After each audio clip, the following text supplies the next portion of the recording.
Mercedes Independent School District, regular meeting, Board of Trustees, Tuesday, June the 20th, 2023, 6 p.m. We do have a quorum, Mr. Howe, Mr. Garcia, Mr. Rodriguez, Ms. Vallejo, Vice President, Mr. Gabo, and our Secretary, Mr. Martinez, and of course, our Superintendent, Ms. Chavez, and myself. We have pledge allegiance by Juan, invocation by Trustee Mr. Garcia. Please rise.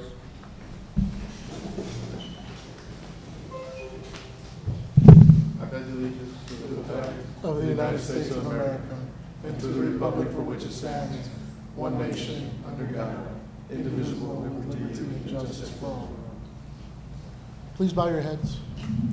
Heavenly Father, thank you for allowing us to gather here today. Thank you for the privilege of being able to serve our community. As we navigate through tonight's agenda, please give us the strength and wisdom to make the absolute best decisions for our school community. Please protect all of our students as they spend time with their loved ones this summer. And thank you for your many blessings. In Jesus' name we pray. Amen. Amen. Thank you, Mr. Garcia. Open for public comment. Anybody in this one? Okay, there's no comment. Let's move on to the superintendent's report. A, special recognition. A1, and I believe we could just go on the superintendent's report A through B. Ms. Chavez. At this time, good evening. At this time, I would like to ask Mrs. Espinosa, Public Relations, to please present. Hello, good evening, Board President, Ms. Chavez, and trustees. At this time, I would like to call up Ms. Veronica Bustamante, who will be presenting the Daisy Award honoree, Ms. Judy Hernandez.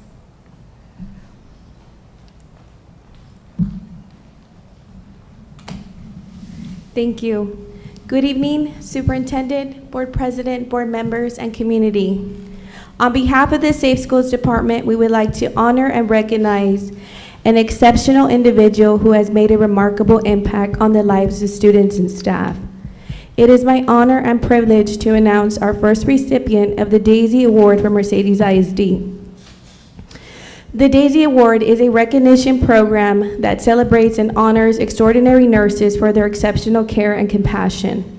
It serves as a reminder of the impact that a single person can have on the lives of others. Our honoree has consistently demonstrated the core values that define the essence of nurses. Please join me in recognizing and congratulating Judy Hernandez, Mercedes Early College nurse, as our first Daisy Award honoree. Congratulations, Judy, on this well-deserved recognition.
At this time, I'd like to show a video in honor of her award.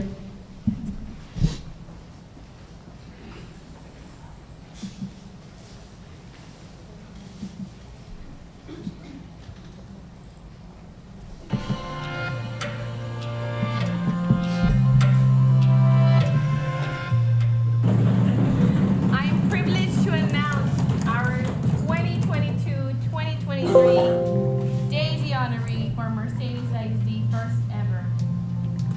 It's Miss Judy.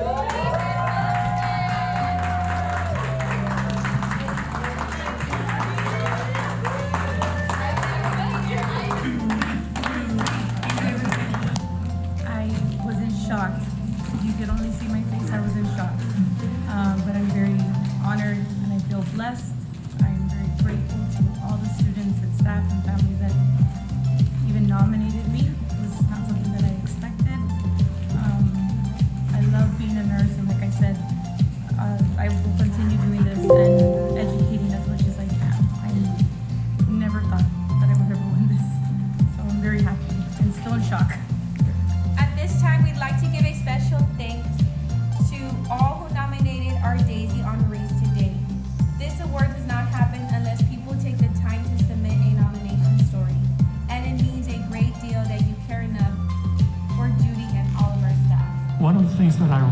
that when I see her down the hallway, she's not just walking, she's hurrying someplace where I figure where she's needed.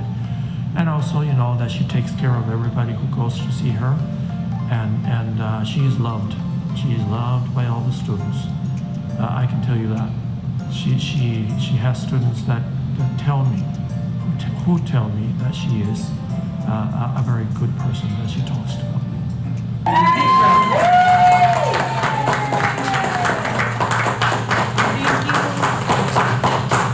The Daisy Award was designed to recognize extraordinary nurses. It was established in 2000 by Patrick Barnes' family. I decided to bring in the Daisy Award into our district to be able to recognize the hard work and dedication our school nurses do. We'd like to congratulate our first ever Daisy Award recipient, Judy Hernandez. Thank you for all that you do for our students and staff, and congratulations, Judy.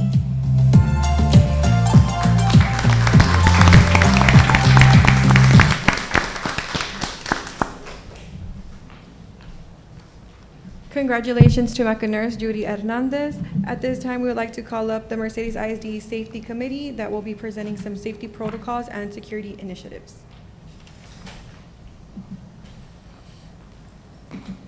Congratulations. Good evening, Superintendent Ms. Chavez, Board President Mr. Hernandez, trustees, community, and staff. Today we have we're presenting some Mercedes ISD safety protocols and security initiatives that we have implemented in the school district to better serve our students and staff. First of all, I would like to start with some of the team members of our district and safety security team. Of course, Mr. Canales, who is the Safe Schools Coordinator, Maintenance Department, Rolando Herrera, Lisa Cantu, Federal Programs Director, Rolando Handy, Technology Director, and Mr. David Gonzalez, Media Specialist.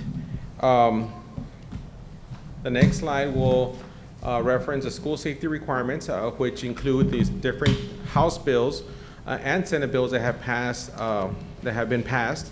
House Bill 3, and I'll summarize, requires that districts have at least one armed security officer per campus. The allotment has been allocated as $10 per student, requires most staff to complete mental health training, requires mental education service centers to serve school safety as 2 school districts, and assign TEA to monitor the implementation and operation of requirements related to school safety. House Bill 473 requires the district to notify the parent or person or parental relation to the student before conducting a threat assessment. Provide an opportunity to provide parents and persons to participate in the assessment, and also to submit information about the student to the team to provide parent guardian findings regarding the assessment. Senate Bill 1720 allows school employees to report potential threats to the school district and yet keep their identity confidential. Senate Bill 838 requires the installation of silent panic alert technology in the classroom effective 2025-2026. However, our school district is ahead of the game and already doing some panic alert initiatives through Centegix, so it's a big plus. House Bill 3623 authorizes a memorandum of understanding from one school district to another in regards to a school marshal. Senate Bill 133 prohibits peace officers and security personnel to use chemical irritant sprays on students 10 years and younger who do not impose a serious threat to themselves or to others. So those are the current Senate and House bills that have been passed so far. The next slide is the intruder audit detection. The top priority of Mercedes ISD is keeping students safe, students and staff safe every day. Texas School Safety Center recently conducted an intruder audit at one or more of our campuses. The audit tests whether a campus is accessible to unauthorized individuals. An audit provides us with an opportunity to create a safer learning environment for our students and staff, ensuring that exterior doors are locked. The district school safety team is working closely with campuses administration to ensure that they are training all our staff on proper procedures to follow.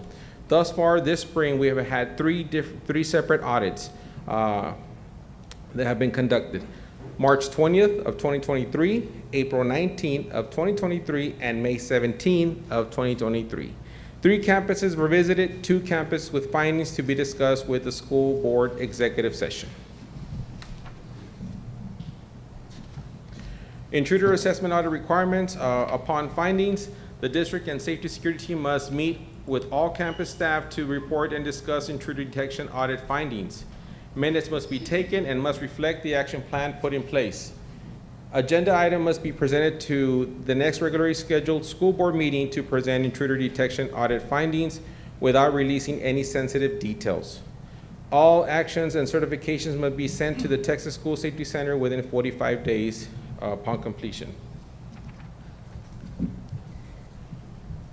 We have some campus fencing updates to provide.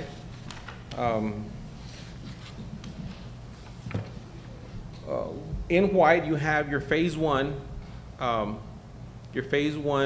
estimated feet of fencing that we have will be proposing. Phase one and visitor channeling of 60 feet are both included in phase one of the installation of fences, and phase two is in blue. The green represents the existing fence that we currently have in place. For Zachary Taylor, we have estimated 2,225 feet of fencing. Please understand that the feet here were measured through Google Earth, so it is an estimation of feet, through the program. However, upon an actual walkthrough, the contractors would be required to use their own measurements to ensure that the proper footage is is part of the estimate or the cost. So here is the layout of Taylor Elementary. The orange represents channeling, which is another big factor in ensuring that visitors or contractors or parents are channeled through the front office door. And so channeling parents, visitors, etc., will prevent individuals from maybe roaming around the campus and causing possible panic. So again, green represents existing, white is the proposed fencing for the campus. For Travis, this is the property layout. The green, again, represents the existing. The proposed fencing is a total of 2,184 feet. And then we have the 80 feet of visitor channeling, which would, again, directly route our visitors from the visitor parking to the front office door. Every campus has their own procedures. Well, we all have our procedures as far as protocols upon visitors to the campus. So there's a buzz-in, and they go through their Ruben and Jose Elementary. This is the proposed implementation of fence. The green is current fencing that we currently have. The back part to Hinojosa Elementary, which is the backside also to the apartments, so the proposed fencing would secure the staff parking and also the back portion of Hinojosa, which is a total of 1,400 feet of fence. Phase two fencing, which is a total of 866 feet, would go from the Rio Rico Road alongside the driveway there up to the existing current fence that Hinojosa Elementary has. JFK Elementary, this is the current fence. So in JFK, it's the fencing is all around the property perimeter. However, we do have some fencing there that we have to complete to make sure that parents or visitors do not, roam around into the playground area or any other area that they're not supposed to. So that's indicated by the orange line. And just so that we're all aware, visitor parking will be relocated to the closest parking to the building, ensuring that there is proper camera access and the closest point to the front door. So that'll be changed over the summer. So we have some work to do as far as our parking lots. Check One Middle School. Again, the green indicates existing fencing. which goes all the way from the south to the north, alongside the residents, tapping into transportation fencing. So the proposed fencing will go along the entrance to the campus, alongside the tennis courts, past the practice fields, back up north into Hinojosa Elementary fencing. So that is the proposed, which is a total of 1,934 feet of fence. Sergeant Harold Middle School, this is the property layout, big piece of property. We do have some existing fence already in the front and to the north. However, and there's fencing around the building, but in order to secure a bigger portion of where students do practice, this is the proposed fencing that will go straight through the middle of the total acreage and around the campus. All this fencing is being proposed at 8 feet high. Mercedes Early College, this is the current fencing. The proposed fencing is 540 feet, which would enclose this parking lot here as where we park, which is only for staff. The other parking area across cosmetology annex, that is for MECA students and Head Start staff. So that also would be fenced. And we also have some visitor channeling gates there in orange to prevent individuals from maybe walking. We want to take as many precautions as possible. Some are not intentional. They just don't know how to enter a building, but we want to make sure that they're rerouted to the right area. Mercedes Academic Academy, again, it's a big piece of land, a lot of access from the back.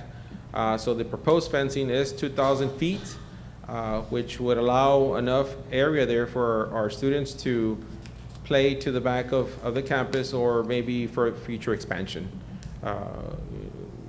And also we have some channeling in there of 90 feet, ensuring that our visitors go directly to the front office door or the Mercedes High School, big campus. The current fencing that we have is in green. We do have other fences, however, they don't meet the requirement. So this is the proposed fencing for the property around the baseball track, practice fields, alongside the residential homes,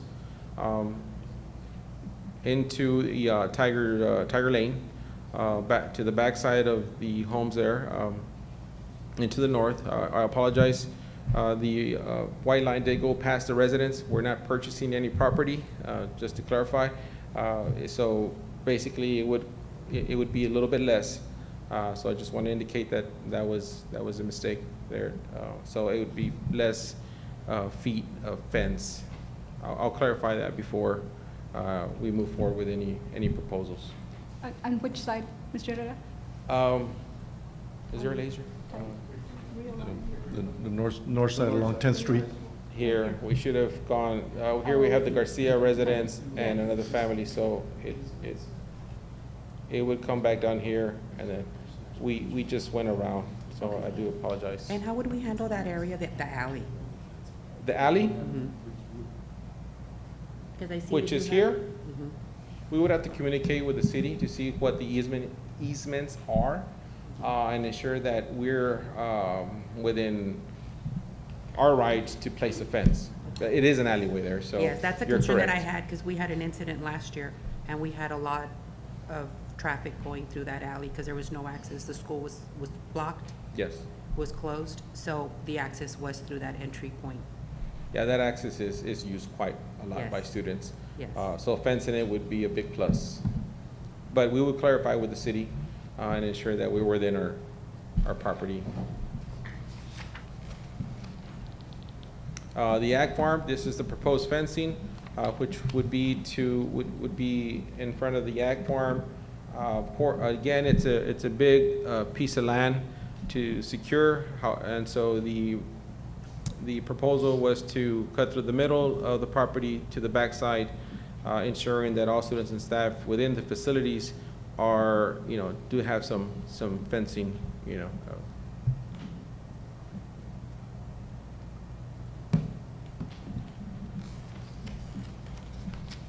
Our next presentation is Centegix, Mr. Handy. Thank you. Thank you, sir. Good evening. So we'll continue with the Centegix Crisis Alert System. Centegix is a crisis alert solution that empowers teachers and administrators to act and respond with confidence in every situation, from the everyday to the extreme. We feel that when educators and children feel safe and secure, they can get back to focusing on teaching and learning. This is a solution that has been purchased, has been brought to the board, and we have some slides for you.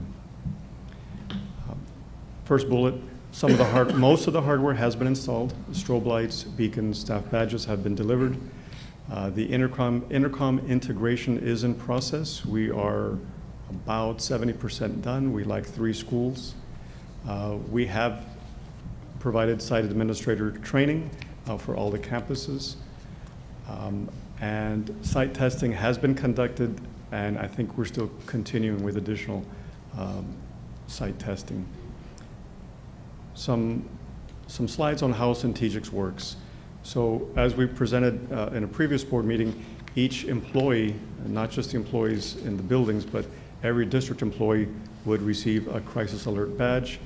3 clicks on the badge indicates a local event, maybe a fight or a student that's hurt or a staff member. 8 clicks would indicate a more extreme event occurring on the campus or the building. One more slide here on the badge. As I mentioned, staff alert, help needed locally. Campus alert brings a campus into lockdown once the administrator has approved the procedure. When a lockdown occurs, once a staff badge is pressed the 8 times for an extreme event, there are visual cues. The strobes that we have installed at the campuses, and you see 2 up there on each side of the screen. The strobes will go off with a visual cue. They use the I love you, I think it's called the I love you color scheme. There's auditory cues because the system is integrated into our intercoms, and any computer screen, say a staff member's in an office that maybe doesn't have an intercom, they will receive a display. It will take over their computer and let them know what the appropriate action is. During all this, the appropriate site responders are also notified, from the business administrators to law, notified where on the campus, using a campus map, the incident is occurring. Any questions on Centegix, or should I go on? On those visual cues, do they go directly, does that communication go directly from that staff badge, or does that go to a particular administrator and they turn on those cues? Right, so it'll go to a campus administrator. And so that administrator or a team of administrators would make the decision to either go into lockdown or just, make their way down to wherever the incident is occurring. So I guess the right answer would be, it doesn't go directly to law enforcement. It has to get a campus approval from the administration team. And that, on the last slide, the red dot that's lighting up, those are those boxes, or are those round things? So the visual cues, yes, sir, the ones that's No, blinking. no. On your next slide, you see how you have the red one that's kind of pinging on there? That's the location. It gives the campus administration, the security team, the location of where the badge is. Okay, oh, so Yeah. that's where. So the that, badge- yeah, okay. it looks like That's it's the badge. I thought That's it the was badge, something yes, you sir. Put up on Like there. a spy movie where here's where they're at. Got it, thank you. Mr. Hand, if you go back to the previous slide, the auditory cues, what would be an example of what would what one would hear. It will give students and staff and any visitors notifications, lockdown, secure, lock all doors, or shelter in place. So it would give that type of a verbal cue. And that's a pre-recorded cue? Yes, Or ma'am. is that a live? They're pre-recorded. They're pre-recorded. Now, I know you mentioned we'd had training on this with the campus administrators and site administrators. Teachers, when will they get trained on all this? When they come back in August, or? I believe there's additional training Training sessions in there? that we have scheduled. Yes, sir. And we're I gonna know have some situational teachers. stuff, or is it just gonna be? That's a good question, Mr. Will they be having situational? Is it gonna be situational training for staff members, or are we going to just kind of 3 clicks calls the principal, 8 clicks, and it's more severe? We would have to come back and give you clarification on that. Okay. However, we work as a team. Very straightforward, so we're gonna have that training at the Safe Schools Conference, and I'll discuss it later in the presentation. But, the training is either just 2 clicks, 3 clicks for a staff alert, and we're gonna explain to the teachers and the staff what meets the criteria of a staff alert, which is like a medical emergency. And then the second one is just, it's 8 clicks, and that directly calls 911 for any emergency. Okay. So we're not going to have So- any scenario trainings? Yeah, It's just going to be like, all You just know, informative sessions? okay, that was a question. And we don't directly, we work as a team. We don't directly oversee every single aspect of every initiative. So we'll clarify any questions that you might have, and then we can give you the The proper more response. scenario training is gonna come through our standard response protocol, which will also be, conducted in the Safe Schools Conference. Like he mentioned, we follow the I Love You Guys Foundation, which has very clear, guidelines for staff to follow. If there's a lockdown, this is what you're gonna follow. If there's shelter in place, this is what you're gonna follow. Okay. I think maybe my suggestion, and being something that is very crucial to our district and to our students and to our staff, I would prefer a scenario type training to where they actually experience and know firsthand exactly what they have to do, as opposed to filling up a room when it's, when they come back and they're having all these trainings and sessions, and the attention might not be there 100%, especially for something so crucial. That it's just a recommendation. Yes, thank you. We'll make Ms. sure Chavez, I know there's Thank a you. lot of concerns, but I'm sure you'll address it, ma'am? Yes, and the campus administrators will be driving the direction of that training and accommodating professional development once we start the school year. And all those plans are in place right now. I believe the ones that did get more than hands-on training were the site administrators, because they're the ones that need to be able to access the program and know like all the ins and outs of the program. Yes, I believe that was the communication from the technology director. Okay, thank you. And I have to ask this question because situations are going to come up. And what if the administrator, which I'm assuming will be the principal at this point, he is the one that will receive the alert. If he steps out, he's out, he or she, I'm sorry, they're out ill or they have a doctor's appointment, what happens then? Do you have that in place as to, it passes on to the next? Yes, that's a very good question. So it's actually a team. So I know for sure it's both principals, it's a school nurse, and I believe it's also a counselor, right? It's a counselor. So it's actually a team that has to respond together Okay, to the incident. okay. All right, thank you. Thanks. And they were trained to do other people's roles just in case someone is out? Yes, Yeah. yes. They're the incident command team at each campus. Each campus has individuals who are part of that team, and each team member has a responsibility to any type of scenario.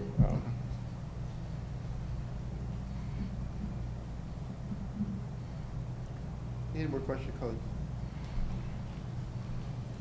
Thank you. Thank you, guys. Thank you so much. Thank you. Continue. There's a little more.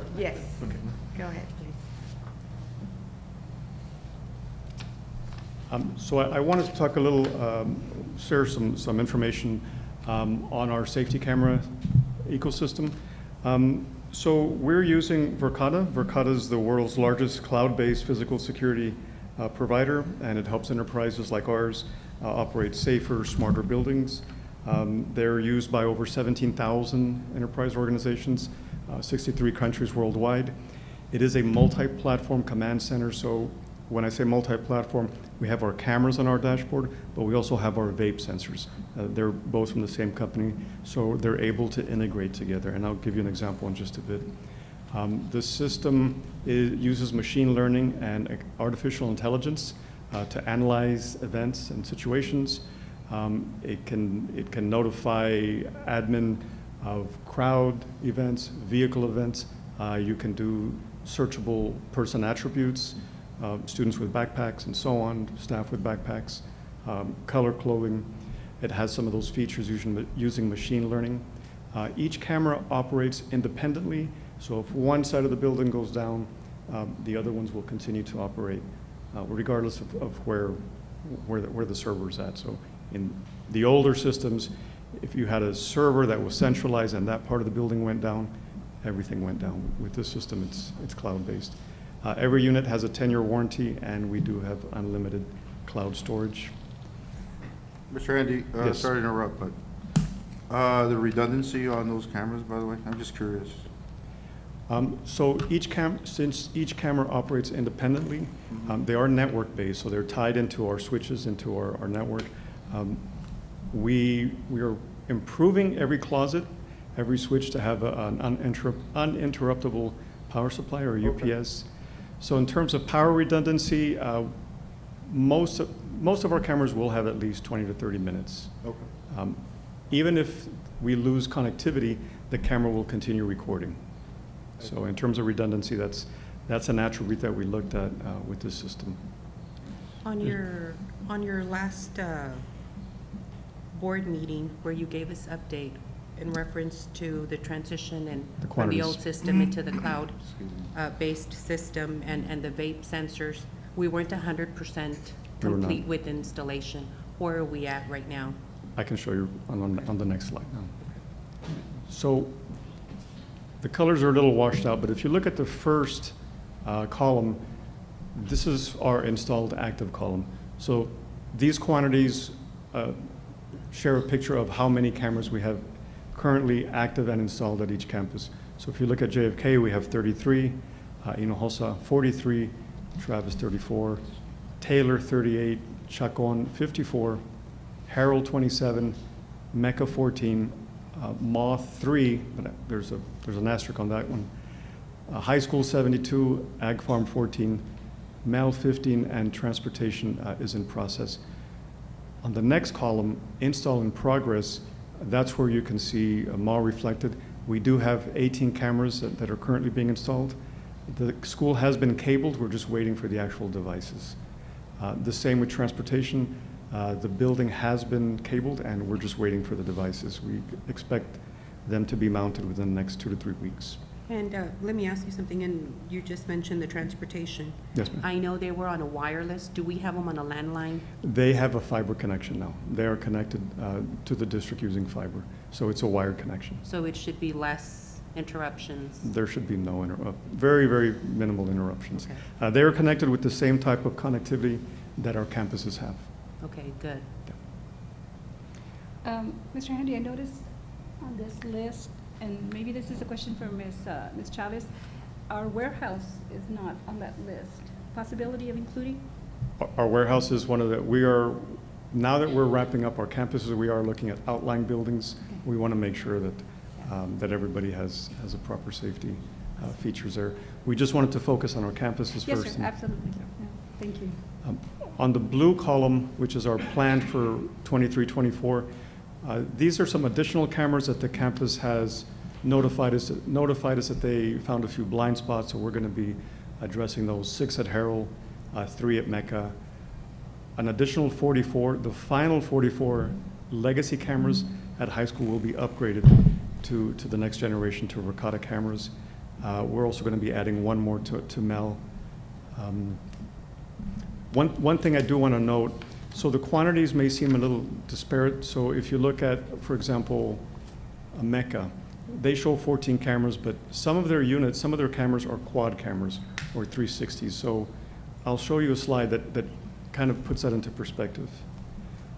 This table shows what we will look like in terms of coverage by next year, by the end of next year. So we will be 100% on our next generation camera for a total of 431 cameras. This does not include warehouse and a couple of outlying buildings that we're planning. This is an example of actually this room. So above this room we have one camera here, and it's a quantity of one, but you can see that it has 4 different coverage angles on it. So this is at a previous safety meeting, I think, a couple of weeks back. So. This is our ag farm. I know at my past presentation we had some questions on the ag farm. This is what it looks like now. Below you can't see them, but there's 2 additional quad cameras within the barn itself as well.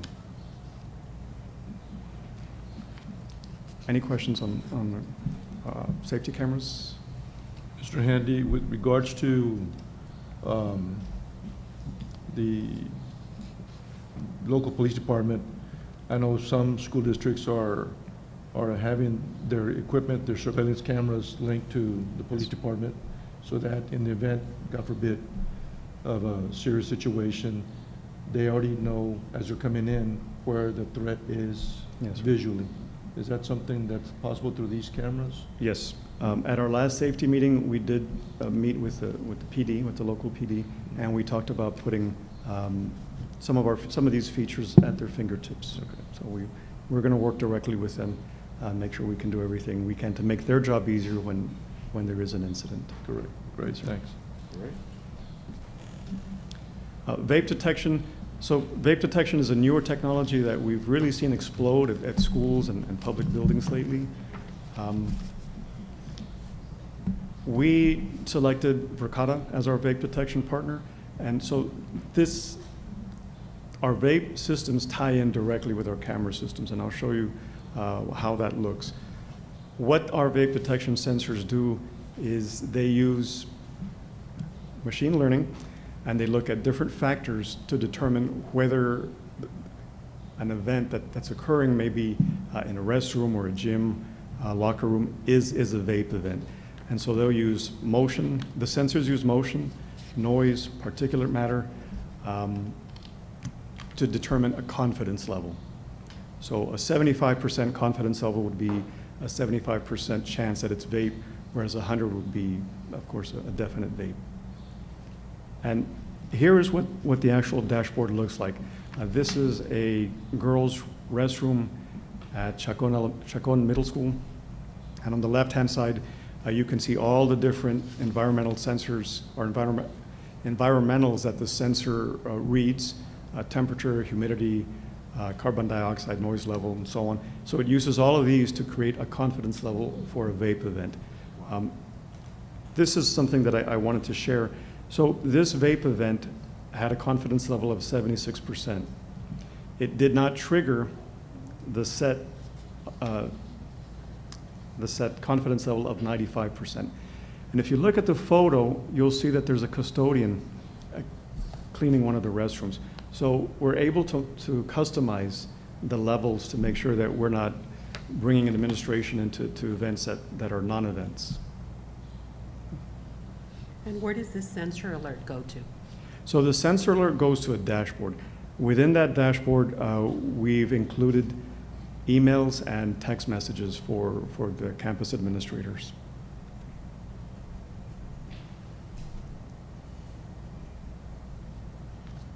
Mr. Handy. Yes, sir. All the campuses have fire detectors, smoke detectors, and they have those sensors are there. And they have to be cleaned every so often. Do these require any kind of maintenance from time to time? What we have been told by Verkada is a 5-year cleaning. Okay. And not so much a cleaning, just a dusting. Yeah. So, right. So every 5 years we'll be doing that. Probably a little more in that. This is an overview of our quantities of vape sensors. We have 13 at Chacon, 6 at Harrell, 10 at Mecca, 4 at Ma, 41 at high school, and 2 at Ag Farm. High school is our final campus. We're working on that campus right now, but all the sensors have been installed. We're just working on the connection back to our network. So we have a total of 76 sensors. What we decided as a team was to put sensors in any bathroom or locker room where students may use that facility.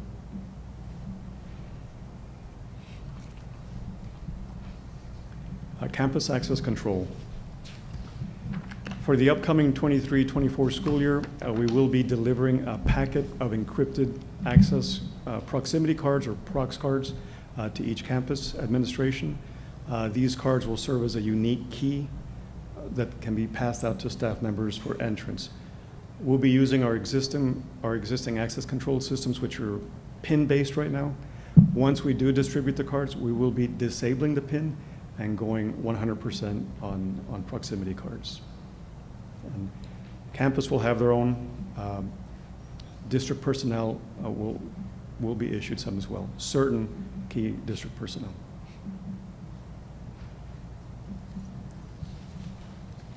So with these access cards, we'll no longer need that employee to buzz in those that are coming in. They'll have direct access. Yes, ma'am. Yeah. Through the front entrance. So this is one thing I do want to note. This is only for the main campus entrance at this point. But that's correct. So they will not need to punch in a code or punch in a request to be let in.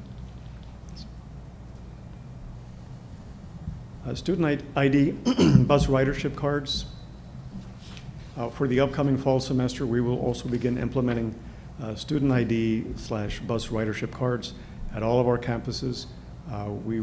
This is a project we're working with transportation on to ensure bus ridership safety. We will also use these cards to streamline certain features in the future, such as library checkout and cafeteria transactions. And I know Mr. Vallejo, I'm not sure if you have a presentation. Okay.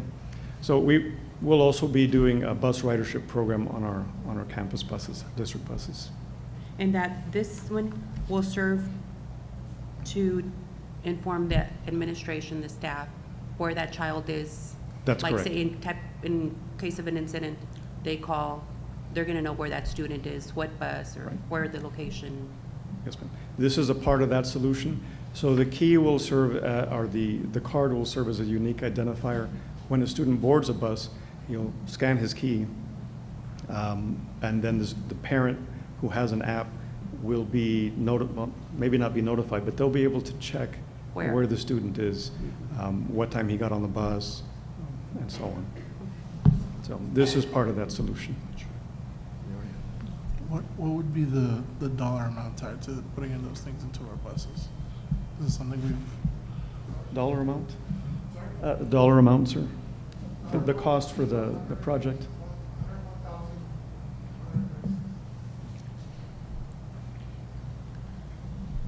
Is this tied, Mr. Andy, will it include a picture, identification of the student? We will be able to do that, yes, sir. Yeah. The system we'll be using to create the cards, to print the cards, is a Skyward partner, so it integrates directly with Skyward. So the campus will be able to, on the fly, create cards, new students, lost cards, and so on. Yeah. Yes, sir.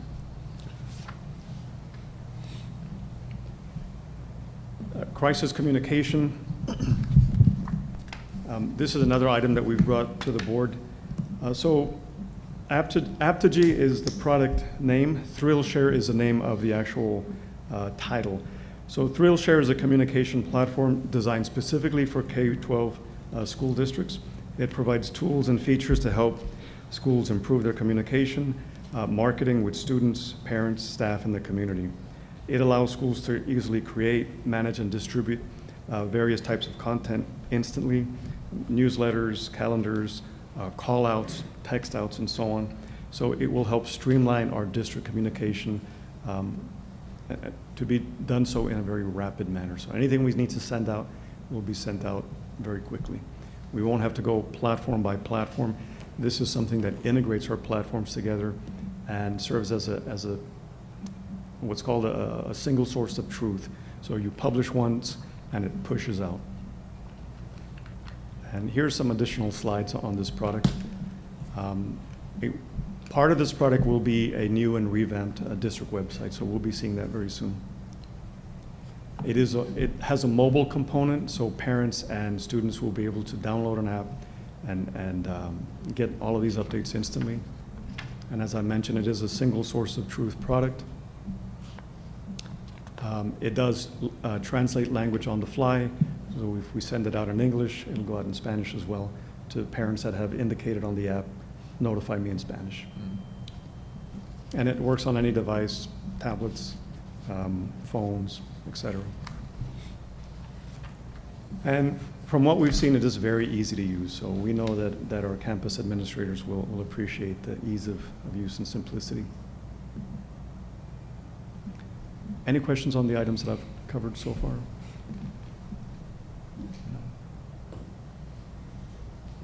Thank you. Thank you, Mr. Thank you, Thank you, Mr. Mr. Handy. Thank you. The next safety initiative that we're implementing as a district is a two-way communication radios. Phase 1, two-way communication radios have been purchased to include district-wide communication system. We're trying to uniform our two-way radio system in the district. Previously, we've had different radio systems and they don't communicate with each other, so we're trying to uniform the two-way communication and expand that, and so with the city, so that there's communication among district level employees and also different departments, so that there's always some type of communication and information availability in case of a situation. The goal is also to tie in the city of Mercedes first responders and have the installation of repeaters, which are installed at the highest points of the our town, and our town, so that there's always communication availability and clarity. Phase 3 would be to integrate transportation communication as well, so that we're all able to communicate in a situation. Some transportation safety initiatives that they currently have. Of course, they're currently working on the student tag ridership badges, which would allow student tracking, GPS, route optimization, identify student homes, create zones, and create stops. So these are all features of the program once it's implemented. The buses are currently equipped with cameras on the buses, dash, exterior, internal, different angles, so that they're able to identify any passing vehicles or any emergency situation that they might encounter. They're also equipped with some air purifiers that are equipped with UV lighting in fight against viruses, etc. That we all know that our bus are enclosed vehicles, which we need some type of equipment there to try and fight the different viruses that are out there. Also, currently they do have a communication system, which is a push talk system, which is they utilize satellites, so they're able to communicate with our bus drivers in all the different areas in the state of Texas. So it's a big plus for them. They feel confident that this is a good communication device, and so that's what they currently have at this point at Safety Initiatives. Did I miss anything, Mr. Vallejo? We're good. Would any of that have information of the students, like medical history, like if a kid has an allergic reactions, or they have anything that might happen on a bus, on a field trip, or anything like that? I'm assuming any principals. What is the procedure if there is any medical information that needs to be?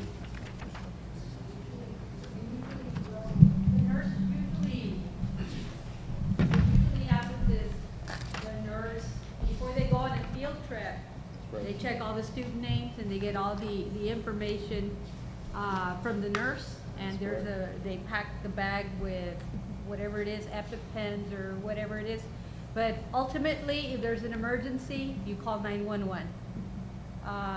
before anything else happens, so. But there are procedures for that.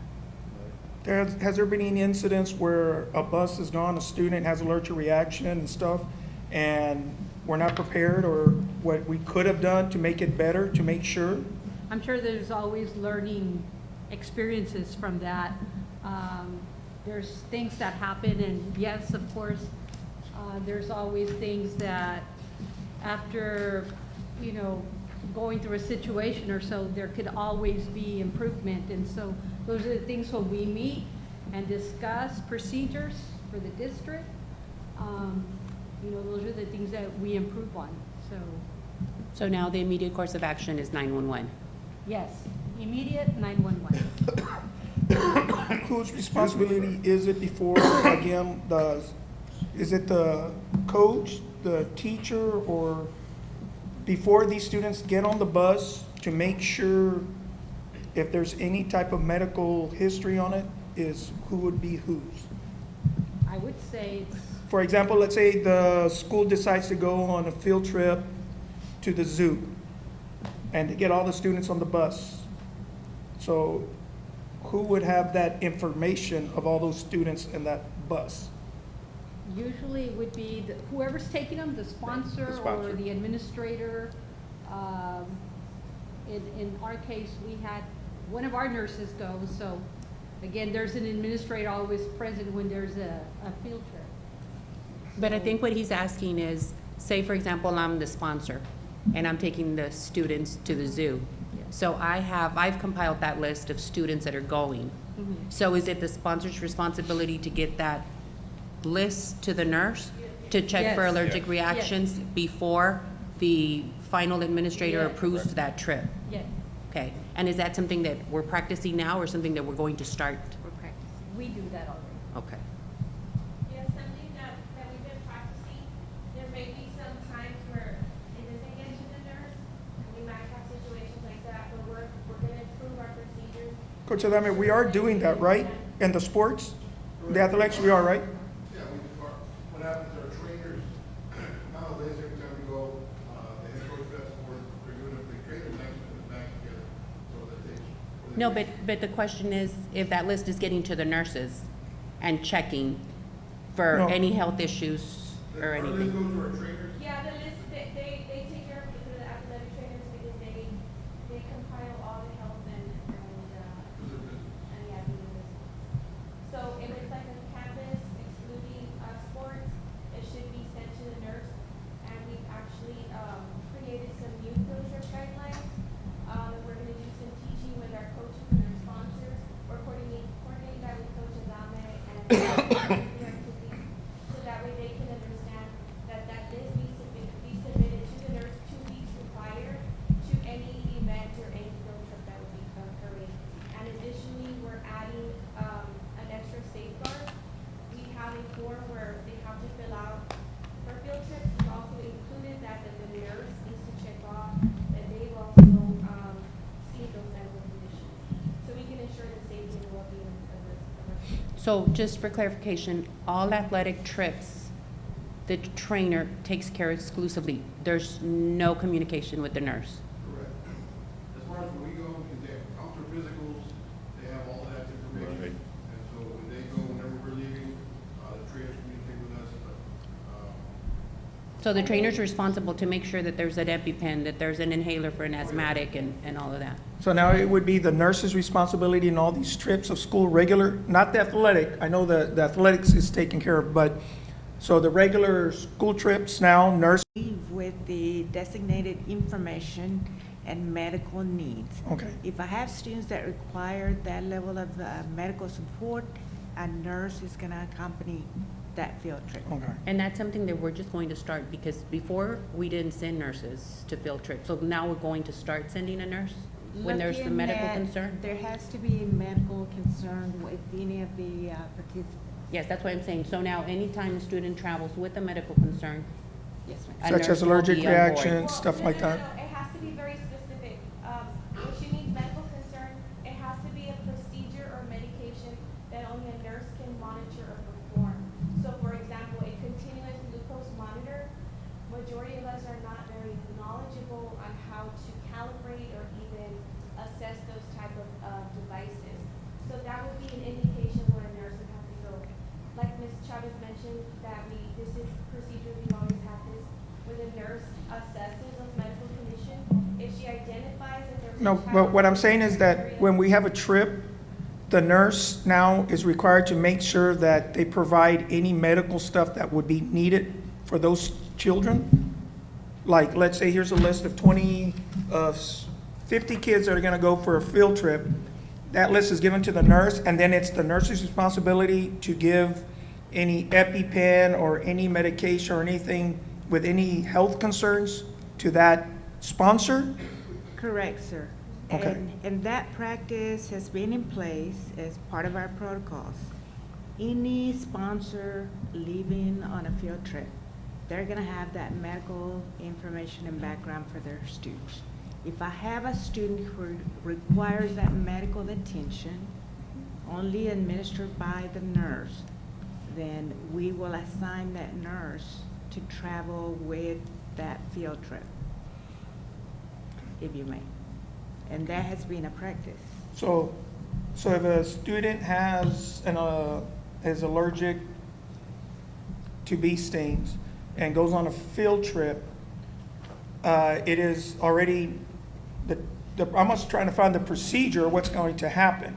The teacher has to give that list to the nurse. These are going with me, and then the nurse says, well, this one has is allergic to bee stings. You need to take this EpiPen or whatever, and then it is the nurse's responsibility now to give that to the sponsor. And then what happens if that list is not given to the nurse, or what happens if that nurse does not do a thorough and checks, oh, well, this one needs an EpiPen to go because they have possible allergic reaction to peanuts or whatever. We have emergency kits, Mr. Martinez. We have unassigned epinephrine auto-injectors, meaning that anybody in the event of an anaphylaxis reaction, we can. Yes, I understand that you do have it, but I'm saying that it hasn't been standard, I don't think it's been standard practice where those medical kits have been placed in the buses for transportation. I just want to make sure that we are going to be making sure that we're going to protect our kids. You know, yeah, they might be allergic reaction to peanuts, and they might accidentally eat one. They know not to eat, but they might eat something that might have a little bit of it.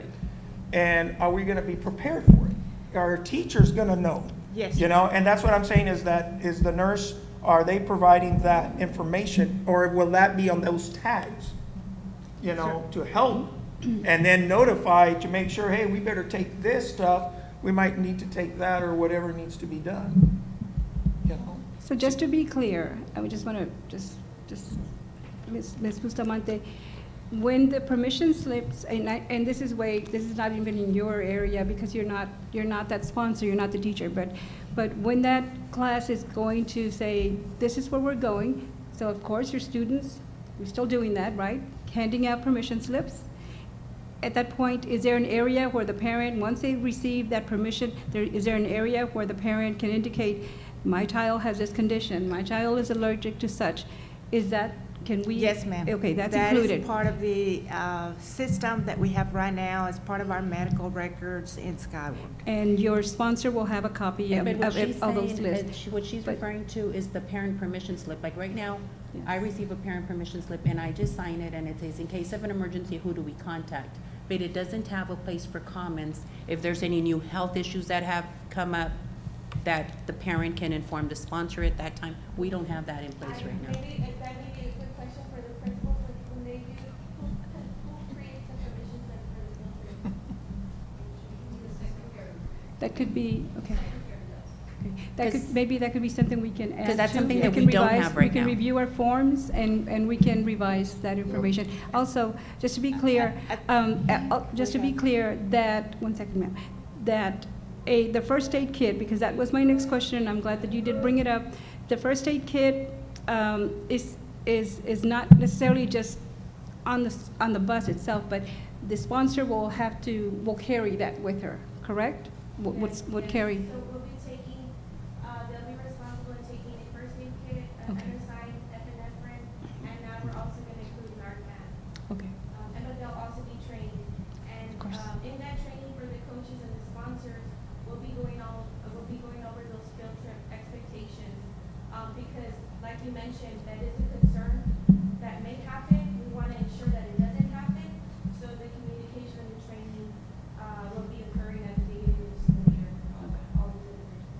And a quick question, going back to that 911, I know it's something new that we're going to be implementing, and I know the safety committee meeting has been meeting, but that's something that's going to get relayed to the staff once they come back to ensure that that is something that's going to follow That'll be sure, through. Ms. Chavez, that we were, Yes. okay.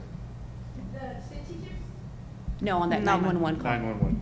Instead of waiting, if there's a nurse in one bus and waiting 30 minutes. We created a flow chart and we'll be going over all those procedures as well. And we could share a copy with you all so that we all can see them and that we all can review them, and if you all have any recommendations or concerns, feel free to let us know.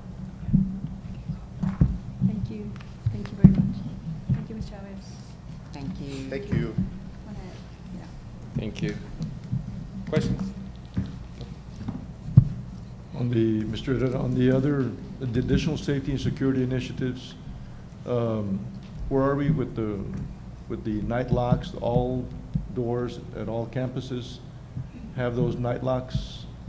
Correct, sir. All the campus classrooms and certain rooms in each of the buildings has a night lock capability, which is always the second option versus when a door is not able to be locked. We have to be prepared to take action and remember that we have these night locks in place to ensure that we can secure the door from being open, pried open, pushed, etc. Principals do have the sweeper, do have the devices to unlock if a night lock is used by other than by a student. Right. So we do have those things in place as well. And you also have there, under your additional safety and security initiatives, the Raptors. Ms. Chavez, I would just ask that system be used the way it's supposed to be used, that we make no exceptions at any of the campuses, that we check everybody, their background, and if they are not to be at the campus based upon the Raptor results, then we take the necessary actions to protect our students and staff.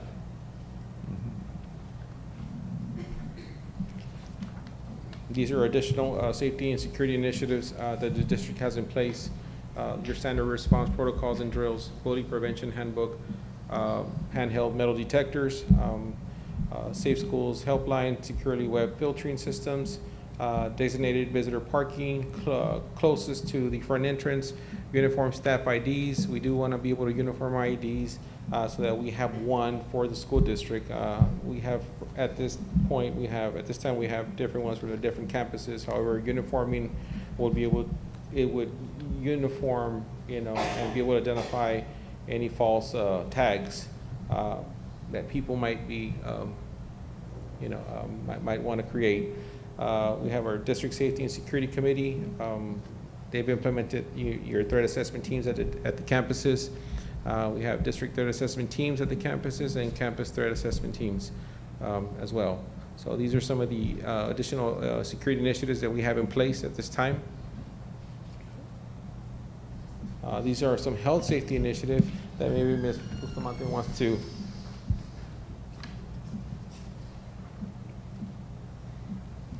Thank you.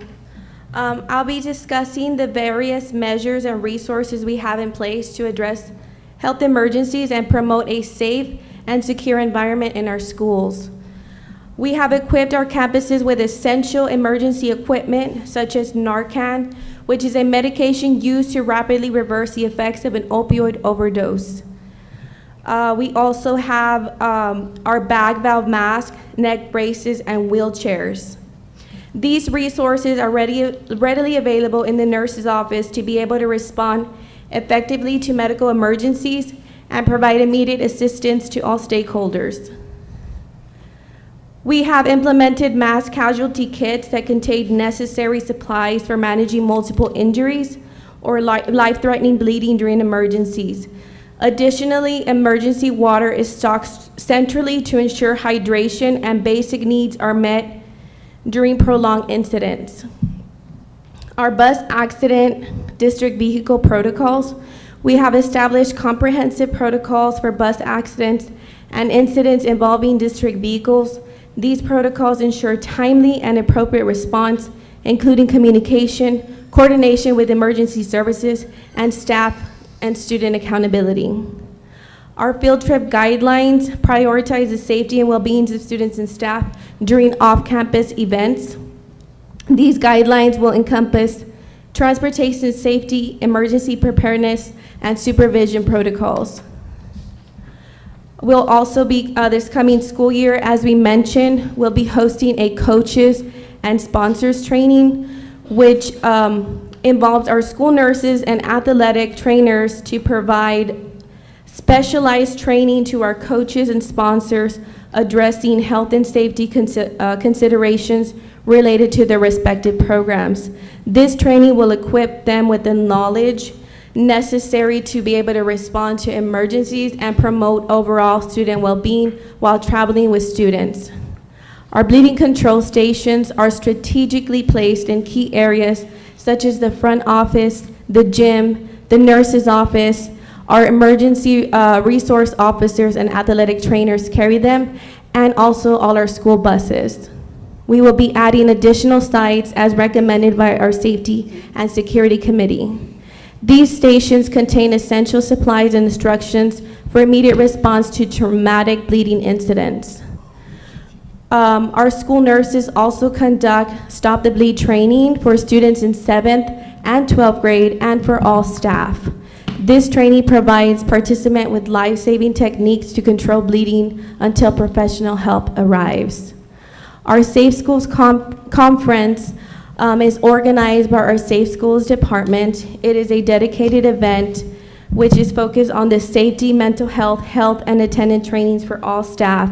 This year, our conference will be held on August 22nd and 23rd. Topics that will be presented during that conference is going to be CPR, Stop the Bleed, drug awareness, communicable diseases, FERPA, medication administration, basic first aid, epinephrine, CPS reporting, laughter yoga, autism and ADHD, suicide prevention, truancy and attendance process, incident management system, strategic and standard response protocols, and bullying.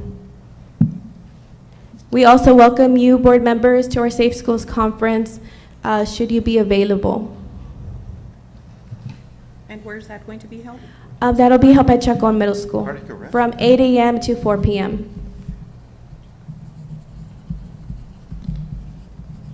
And these trainings will be conducted by our school nurses, counselors, LPCs, truancy officer, special education, and our city emergency management coordinator. And what time is that gonna be at? From 8 a.m. to 4 p.m., sir. How do we get the next slide? Any questions? Colleagues? She's going to the next slide. Oh. This was something, may I ask you real quick? Yes, sir. Back in the old days when I was in the front lines teaching, is there a device for the cardiac arrest, issues with the heart and such? The AED? Yes. Oh, do we have them in high Yes, sir. We have one at every campus, and we're hoping to add some more at our elementary campuses. Right now, our secondaries do have 2. All our campuses, AEDs are located at our front office. We made it easier, so if an individual is at any campus, they know that that those emergency kits will be at the front office. Okay, thank you. You're I was welcome. going to ask really quick, Ms. Bustamante. You were covering back here on the Narcon, the wheelchairs, all these items and equipment. With the COVID additional funding that we received, did we utilize some of that funding to buy additional equipment? Because I know we had issues, say for example, like at the high school, where Okay. we only had one wheelchair and it had been lent out, and then we needed it for a trip for a student.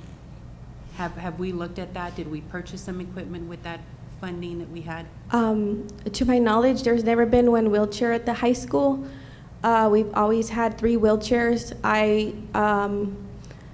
I inventory all our emergency equipment, and we did purchase some additional wheelchairs, and not only for the campus, but also centralized, because We never know if there's an incident at a department where a staff member may need them. So yes, we were able to utilize those funds to purchase some of that equipment. Because I know both of us were at a meeting at the high school where there was a need and we didn't have one. And that was what was told to the parents, that we only had one wheelchair. So now we have 3. Yes, ma'am, we've always had 3 at the high school. I don't know where that information came from. Okay. It was from one of the sponsors. Okay. Would we be able to see an inventory? Yes, sir. We would like to go ahead and see an inventory of what we have at Yes. each school. I Yes, think that would Mr. be, Chavez. or Ms. Chavez, would that be possible? Because I know Mrs. in this Chavez? particular incident, the student was, they're the ones that had to find one You could ask me that. so that the student that's could great. have one because of health issues or something. Remember that? Yes. Yeah. Okay. Ms. Chavez, would we be able to get that, an inventory of it? The nurse That will would go be ahead and secure it for wonderful. you. Yes, sir, that's not a problem. Thank you. You're welcome. And I'm just asking so that we can make sure that we have more than one, since it is a school district, we have plenty of students. in Yes, case of the an minimum accident. that I would like is 2 at each campus, but at the high school, it's a lot bigger, so we do have 3 at the high school. Okay. And that has been since, It's been a while, ma'am. When I was there, It's we had several wheelchairs. And I'm not sure what happened at that particular time, but there were Yeah, multiple I really wheelchairs. don't, and I don't know how that information came about, that there was only one. that they had lent them out. I don't know if it was to students or to campuses, but we didn't have any. Ms. Chavez, So can we if- make if sure we do have lend them out- wheelchairs there, ma'am? And my apologies, I know that the nurse deals with the inventory, however, I want to make sure that she was very clear on the inventory across the district. And just, Thank you. the only reason I'm making a point is if they are lent out, and they're for our student needs, is just to ensure that we make sure that those items are returned. So for future cases, we have them available. And that's the reason why we purchased additional ones, so they could be centrally in case like that. There may be a time where there may be 5 students that may need a wheelchair at a time. So we would be able to utilize that extra inventory that we have stationed and provide that support to the campuses. Thank you, ma'am. You're welcome. Thank you. Very informative. Last but not least, we're excited to present to you the proposed school-based health services clinic. The Office of Safe Schools has submitted for the board to approve an agreement with Nuestra Clínica del Valle in Mercedes to provide health-related services to our students and staff. This school-based health services clinic will offer a range of medical services, including routine checkups, immunizations, nutrition, social services, outreach services, and management of chronic conditions. Mental health services such as counseling and support will also be available. By having these services nearby, our students and staff can receive timely health care. This partnership can positively impact the entire school community. And that wraps up our overall health and safety initiatives and measures discussed in this presentations. Any Thank you. questions? Any On comments, this one, comments? Ms. Bustamante, I see here applications available with MISD school nurses. So students, I know Ms. Chavez had mentioned that this was going to be available to the parents as well. Yes, yes. So this is something that you're not just going to be able to go. They need to have applications on file Yes. prior to them going? Yes, that's correct. And do they need to have insurance, Medicaid? No, there's no insurance. If they do, that's okay, but if they don't have insurance, the clinic will be working with them. So no cost or minimum cost? I don't know the exact cost. I believe it's based on income, but they will be working with those families. And We the can get, services? I'm sorry. The services will be provided at their location, at Yes, their ma'am. clinic? Yes, they'll have to, we're gonna try to see if they can provide transportation. I know that was one of the things that they discussed with us, because I know that is a big concern for parents getting, even to school, even getting students to school. So I know having that transportation support would also help out with those concerns. For the district to provide transportation? No, the clinic. Oh. The clinic, yeah, to get them to the clinic. Yes. Okay. Yes. Thank you. Yes, you're welcome. Any other questions? Thank you very much, ma'am, appreciate it. You're welcome. Thank you. Good work, Uh, ma'am. Good work. just, Thank you very much. Thank you and the nurses. Thank you very much, colleagues. Just a side little note also.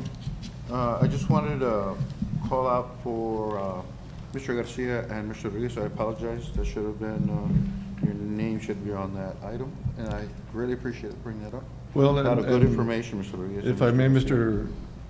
President, the reason is, as we know, unfortunately, the reason for a lot of these discussions is because of tragedies that have taken place.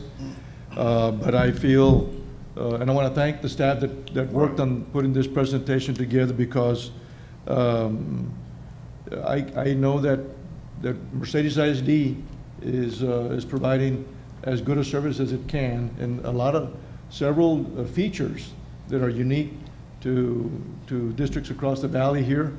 And I know we're going to continue to look at ways we can improve, but we currently have several things that I know can make parents feel assured to the greatest extent possible that sending their child to school, that they'll be as safe as possibly we can make it. Well said, Mr. Rodriguez. Any comments, colleagues? Okay, No. so let's move along on the security guard services. Ms. Chavez. The administration will ask CFO to please come on. Good evening. We will start with the presentations for security guard services. We will bring in L4 Security to make a presentation. Ms. Chavez, we will have a time limit, please? 10 minutes. 10-minute time limit, yes. Okay, thank you.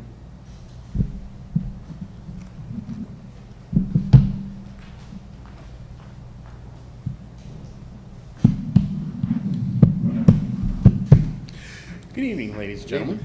Nice to meet you again. My name is Alex. This is Kendra, my associate here. I'm going to be presenting L4 Security. How do I... There we go. Yeah, about us. Basically, L4 is a group partnership founded in May 2019. It is owned and operated by retired police and public safety officers with over 55 years combined experience. We have 230 security employees in Kentucky, Arkansas, Indiana, Ohio, Oklahoma, Mississippi, and Texas here. We currently protect 8,500 plus workers, employees, and 5,000 plus students.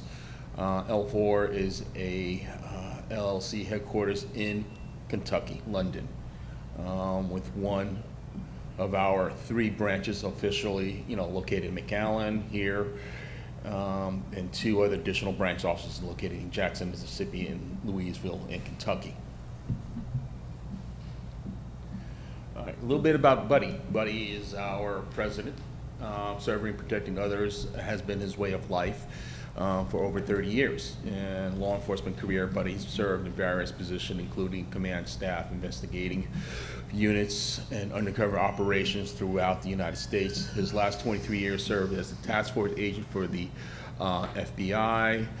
His training credentials have been proven by the Department of Criminal Justice Training Academy, the FBI, investigating U.S. military, Homeland Security, and former SWAT operative. John, our senior, he brings over 22 years in law enforcement investigative experience to our team. During the law enforcement career, John has served in patrol units, special operation, and SWAT team member, transferred his to Lexington Metro Fire Department as a firefighter paramedic. For the last 10 years, his career is serving as the arson explosive units investigating unit. He has extensive training experience in explosive post-blast internal affairs and homeland security techniques. So that boils down to that, and this is our team. Phil Figgle, Vicki Blair, our home HR resources, Travis Dotson, basically our newest member, our training. He's our newest training instructor, myself, and Russell Russ over at Mississippi. A little bit about me. My background is mostly security, Air Force guard for over about 24 years with them, 33 years for security, and in the military. So I have pretty much extensive thinking out of the box. Okay, for us, being part of the community is the key element of building an effective security team, especially for MSID. We always try to entail the community and employ mostly our guards from Mercedes.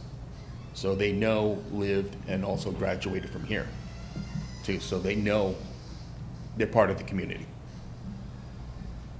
Travis. Travis is our trainer that we just hired with 4 years in the Marines, 2 years serving in the Kentucky National Guard, 20 years in law enforcement. Our training coordinator has dedicated to protect lives, helping lead others in gaining the confidence and knowledge necessary to protect life, safety, and prevent violent incidents from occurring. He has devoted his life for this, and he wants to continue this mission. Okay, he's also certified CPTET certified analyst, certified police FTO for 15 years, defensive tactics instructor, and also, especially for the schools, he's handled with care and also aggressive training. We also do hands-on training, scenario-based, based on any scenario that you can think of, we will do. From stop bleeding, hand-to-hand, weapons training, how to navigate through the hallways to protect anybody from entering the school. We also started a new curriculum, our academy. These are all the things that we are having all our students, basically, who will be becoming security officers, will be going through all these steps. We also continue to have all our security officers do annual training, continuing education and training. And this is all the first aid, CPR, AED, active shooting, and also handled with care.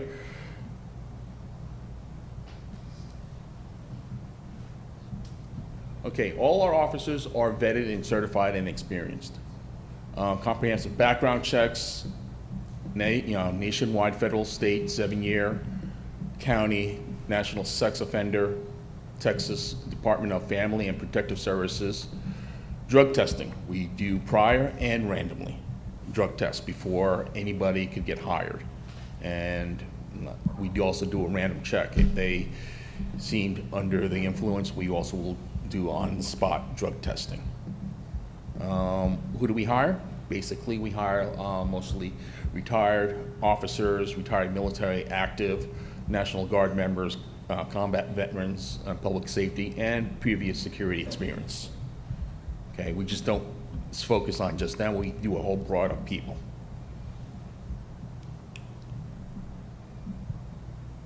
Employees must pass a background checks to be part of the security here. That's the biggest thing. We just don't want anybody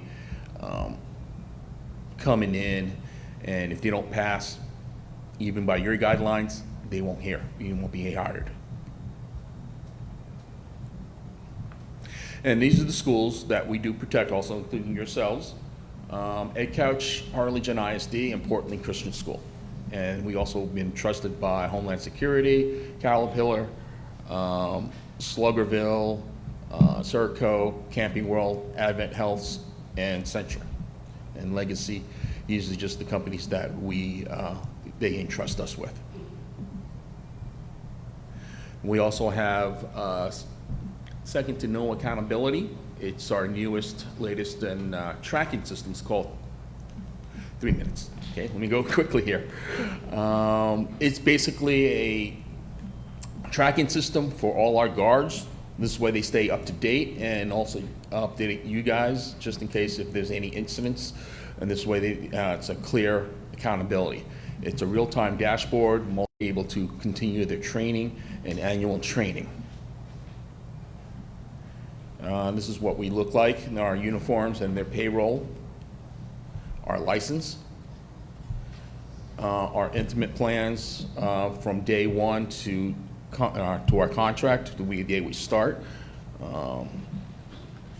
And yes, we can do everything. We currently have over 1,000 man-hours, and we exceed the requirements without MSID having incurring any overtime, which we have done. We promised you guys last year no overtime, and we have accomplished that. And we did also did not incur, we incurred all the overtime, even especially with the ACE program, okay? With the ACE program, it wasn't, we did promise, you guys did not even incur that. Same thing, we'll do the same thing. If there's any overtime, and not if it has been approved by you guys, then yes, otherwise, we will eat the cost. And we also been basically within hours or within minutes. If you guys needed any extra guards, we always came through. Unless there was other external circumstances we can't, we would let you know.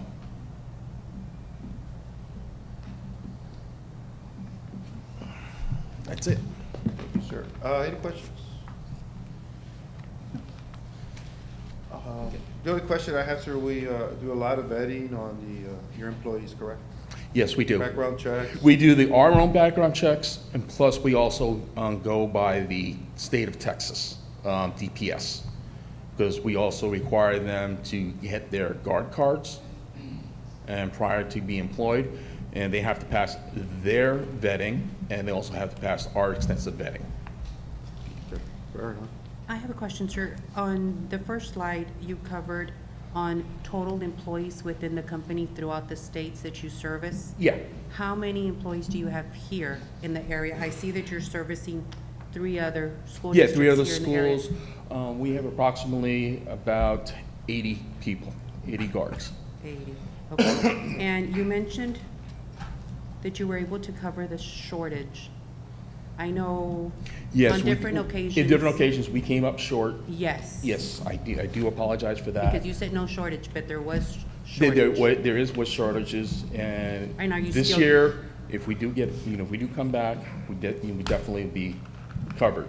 We learn from our mistakes. Because I know last year, I was following the school board meetings online. At that time, I wasn't a board member yet. But I know at that time, you ensured the board that you had plenty of staff to cover. And if someone got sick, you would bring someone else from another area. And there would be no overtime incurred by the district because you had plenty of staff. And I know at one point, we received a bill for overtime. I know, like you said, it wasn't paid because you said, your company had said no overtime. But I know at one point, we did receive a bill for Yeah, that was the bill overtime. for overtime. That was Yes. for the ACE program, because we thought we had an agreement with the ACE program, and we got a charge for the overtime. And we thought it was agreed.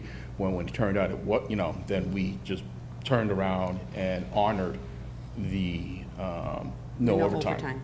Yeah. So how has your company improved to not have that issue with the school district of shortage of staff? Shortage of the staff, yeah, we are planning on ahead of time hiring more staffing for that. So you're anticipating hiring, you haven't hired as of right now? No, I've been looking, and we're just trying to hire a lot more for this year's coming up. When you say a lot more, what number I are would you say looking at about tentatively? Tentatively, about Tentatively. 50% more. That's a lot. Yeah, I just want to make sure we get everything covered for all the school districts that we have. And since when have you been posting your job Ever openings since. And you Ever- haven't filled? We've been filling, yes. With certain people, we've been putting them on the wings, just telling them, hey, this is the position that we have.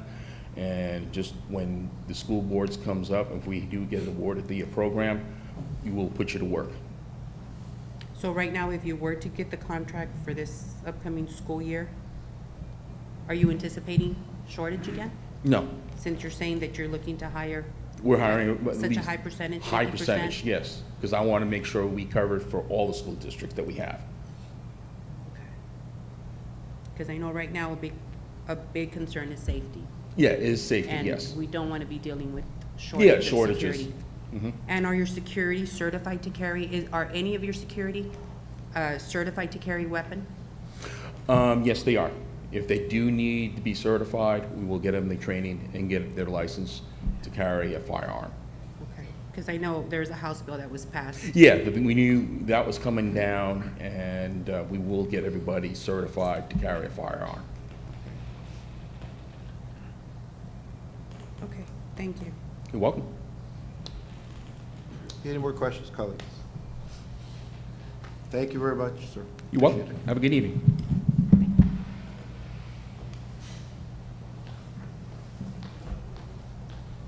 Next, we will hear a presentation from Prime Time Protection.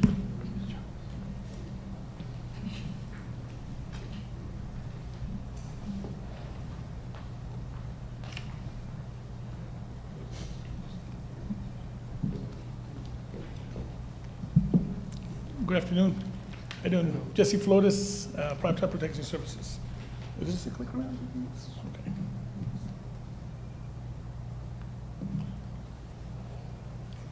How you doing again? I'm sorry. I'm Jesse Flores. I'm the owner of Prime Time Protection Services. Just a little bit about myself. I'm a retired police officer from McAllen. I did 21 years of service from McAllen. Had a lot of extensive background and like training. A lot of certificates that I received while I was there in McAllen. I decided to call it quits after 21 years to take care of my family more, be around my kids more.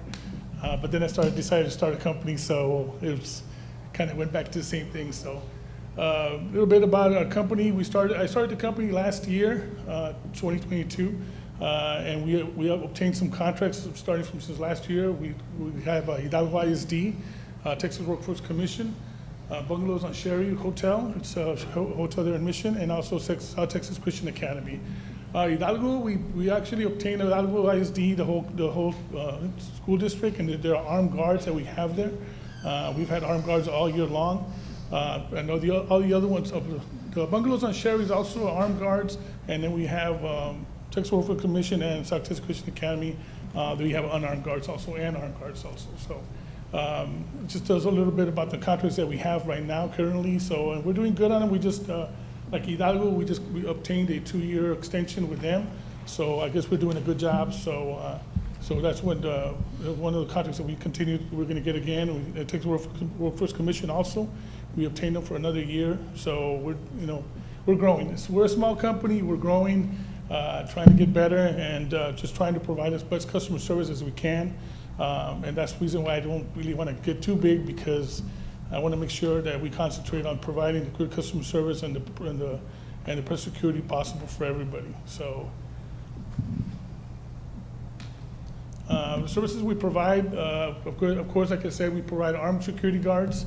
All our guards are licensed. We make sure we do background checks, all of them. We also do drug testing, alcohol testing before they start, and also we do random drug testing and random alcohol testing also. In all our guards, like I said, we provide some training. When I was in the McAllen Police Department, I was a part of the training academy. I provided training for all our cadets. So what I try to do is I try to take my guards out to places we do some shooting at shooting ranges and stuff, to provide them a little bit of training and stuff like that, just to be prepared, just in case something ever arises. Hopefully it doesn't, but if it does, they should be prepared and ready. So that's what we do. We try to provide them as much training as possible for the armed guards.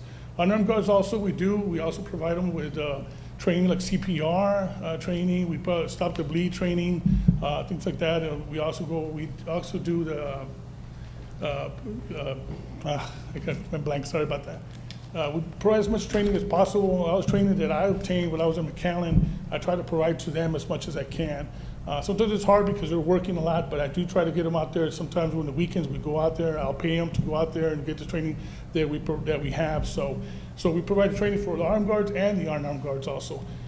We actually just obtained a canine also. We're going to have a canine available for any contract that we have. So the canine with a canine handler. So he's going to be certified. The dog will be certified to pick up sense of all kinds of drugs and stuff. So we will have that available also. And of course, we do have a 24-hour service. Anybody, if we need to provide services 24 hours a day, we do provide them. So, and that's one thing that we're trying to do, is trying to make sure that we provide every service available to anybody who needs it and stuff. So, we are state licensed.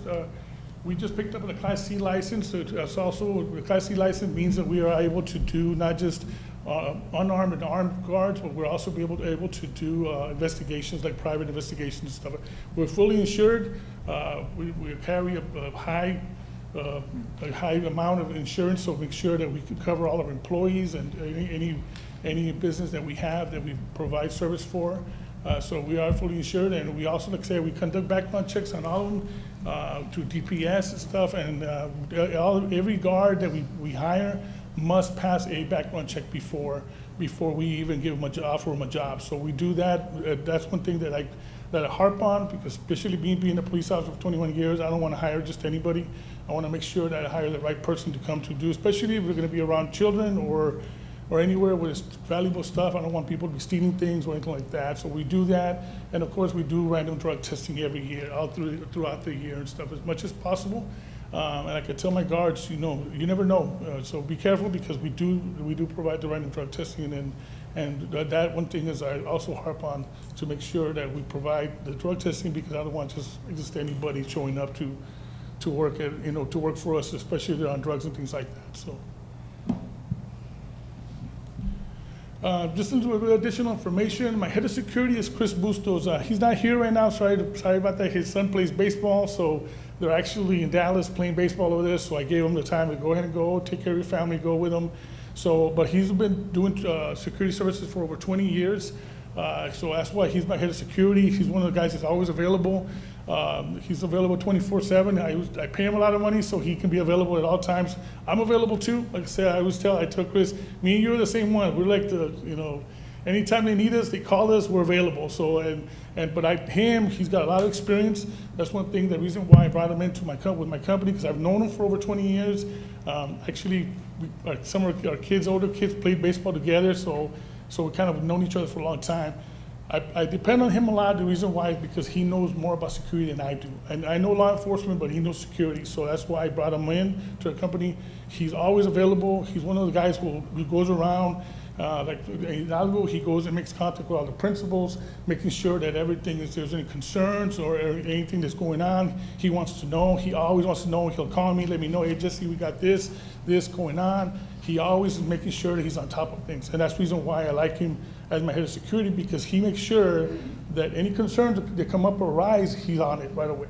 So that's when he's always with us, and he's got a lot of experience. One thing for my employees, I provide weekly pay for my employees. I want to make sure that they get paid every week. I do direct deposit for them. I help them out as much as possible. And of course, I offer competitive wages for them, because I tell the guys, I tell my workers, I know you have families. I want to make sure that you take care of your families and provide as much for them as you can. So what I do is I do pay them a lot more, and probably a lot of companies around the valley, even though I'm new, but I do it to help them out. I tell the guys, I'm not in it to get rich. I'm in it to try to help you guys, to bring people to put them to work and give them so they can support their families and help them out as much as possible. Yes, sir, thank you. We do try to do as much as local hiring as possible, especially like Hidalgo. We hired, when we got the contract for Hidalgo, we were able to hire about five of my guards live in Hidalgo. So I try to hire as much as possible within the city, so I can put the people back to work from their own cities like that. We can have them available all the time. They can close by. They don't have to drive so much to somewhere else and things like that. So I contributed to the local economy and stuff. So there's one thing I try to do is try to help out as much as possible. And that's little things about our company. And that's just the end of my slides. Any questions? Do you have patrol units? Excuse me? Patrol units. Yes, ma'am. I'm sorry. I didn't talk about it. Yes, we do, ma'am. We do actually do patrol units, and we have about 3 of them right now. We're actually going to purchase a couple of more already. Because in Hidalgo, they required 1, 2, so we have one already. And we have 2 of them that we purchased already, that we have already getting ready, getting wrapped and everything, and we're going to probably purchase about a couple of more already too. And how much staff do you have? Staff, how many? Right now we're probably staff that we have on standby staff are probably about 50 employees. And a lot of them, some of them, probably about 20, some of them are armed, and the rest are unarmed. Okay. My question was the background check, but that's, you already covered that, so. Yes, sir, we do, yeah, we do background checks is one thing I always do, and then if I have questions, I'll call a buddy of mine from the PD if I have to, if they can help me out, they will. A lot of times we can't because we can't really run background checks on somebody unless it's there.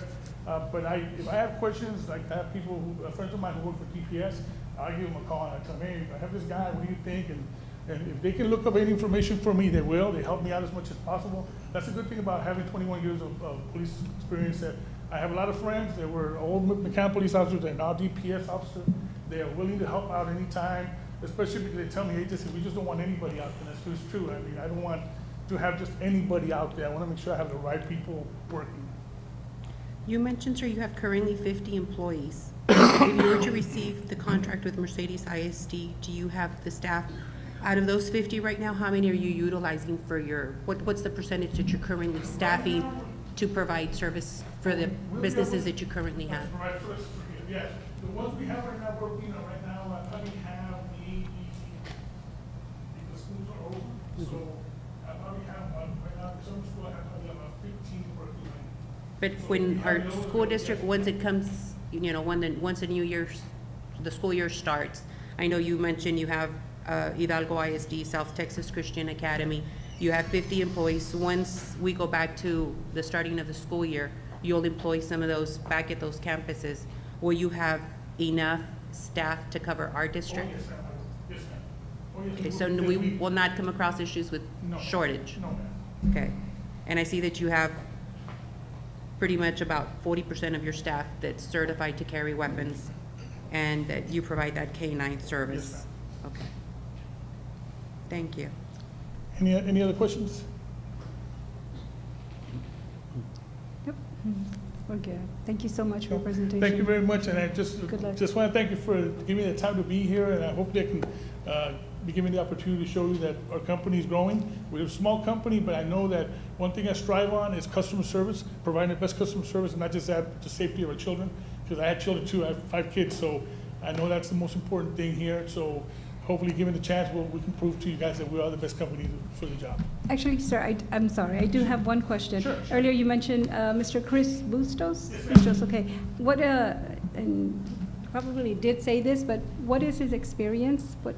His experience is security guard experience. He's been a security guard for over 20 years, but not just security guard, he's been a supervisor.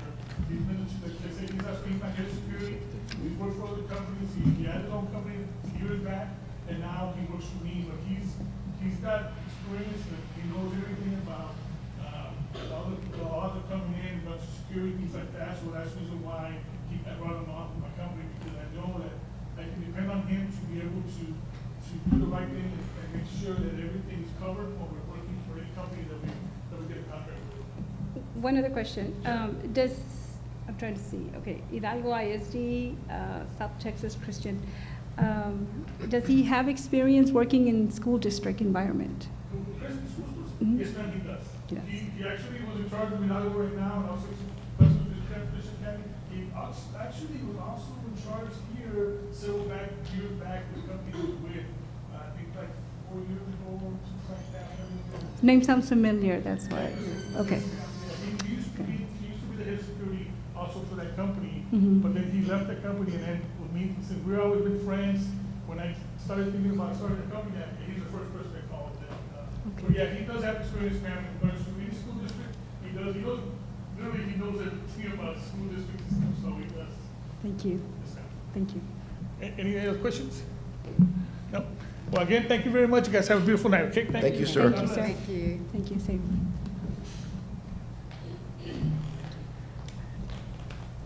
Our next presentation is from 205 Security.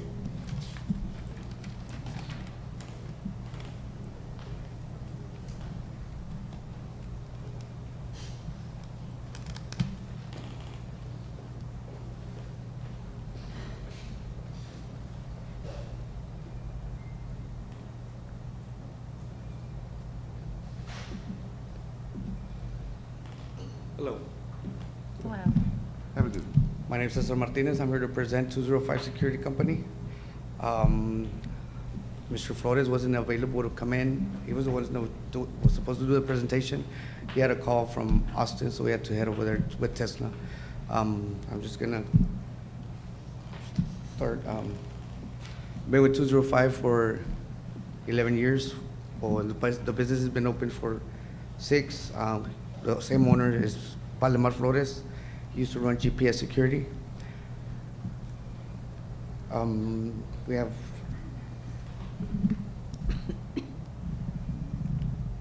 right now we have about 100 employees working with 205. We have school districts. We've ran right now we have the state contract with the Texas Health and Human Services, which is about to terminate, and we're gonna have employees available for any further contracts.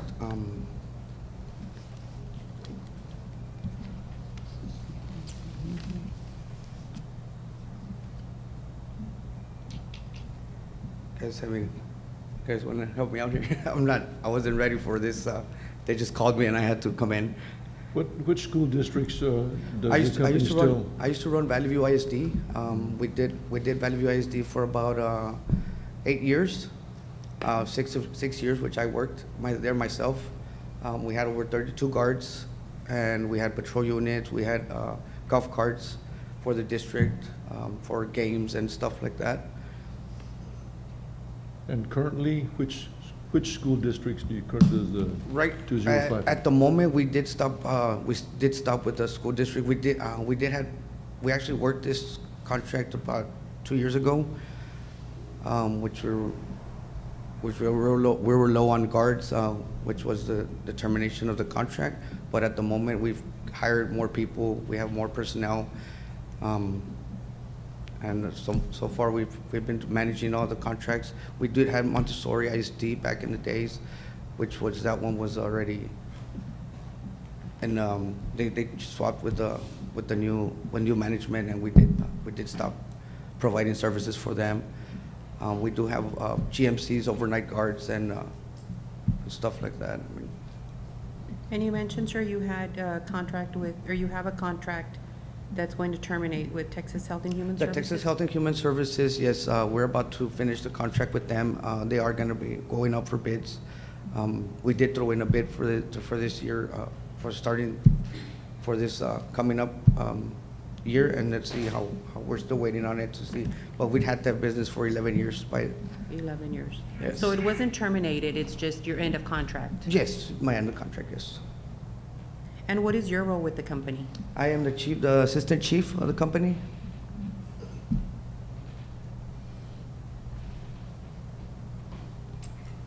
And you mentioned the company has 100 employees. Is that just here for this area, or? That's here in the valley. We have some contracts here, like the Cornerstone. We have hospitals. We have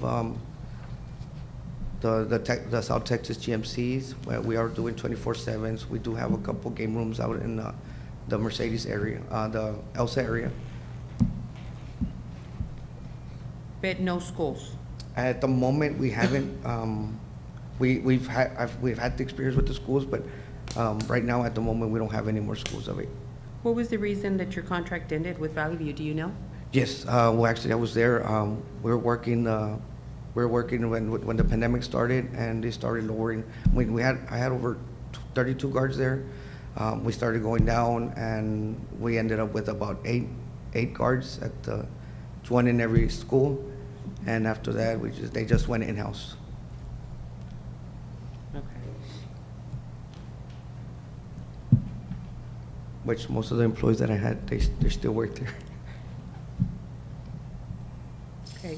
So the 100 employees that the company currently has, they're all servicing an area right now?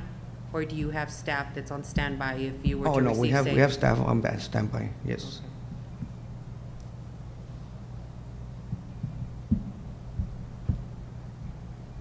Any more questions, colleagues? Thank you very much, sir. Thank you, guys. Was that it for your presentation, or did you have more on your presentation? No, that's all I have. Oh, okay. Thank you, sir. Thank you, guys. Thank you. Have a good evening.